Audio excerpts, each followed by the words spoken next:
இந்த சமயம் தான் எனக்கு துன்பத்தை தந்ததுன்னார். எந்த சமயமும் இந்த துன்பத்தை வச்சுக்கோன்னு கொடுக்கறது கிடையாது. கடவுளுக்கு என்ன வேற வேலை வெட்டி இல்லையா? உட்கார்ந்துட்டு இதை நீ வச்சுக்கோ, இதை நீ வச்சுக்கோ.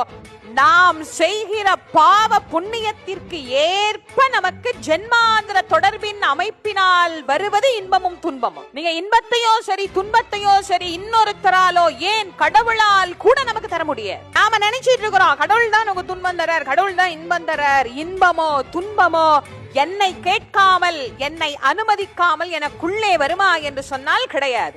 அந்த துன்பத்தினுடைய அதீதமான எல்லையை இறை வழிபாட்டினால் இறைவன் கிட்ட போய் முறையிட்டு, சுவாமி எந்த ஜென்மாவிலையோ பண்ண தப்புக்கு இந்த ஜென்மாவில நான் மன்னிப்பு கேட்கிறேன், இதுல இருந்து எனக்கு விமோச்சனம் கொடு என்று சொன்னால் அந்த துன்பத்தை மாற்றுகின்ற அருளை இறைவன் கொடுப்பார். அதுக்குதான் கடவுளை கும்பிடுன்னு நம்ம சொல்றோம். துன்பத்தை மாற்றத்தான் இறைவனே தவிர துன்பத்தை தருவதற்கு இறைவன் இல்லை.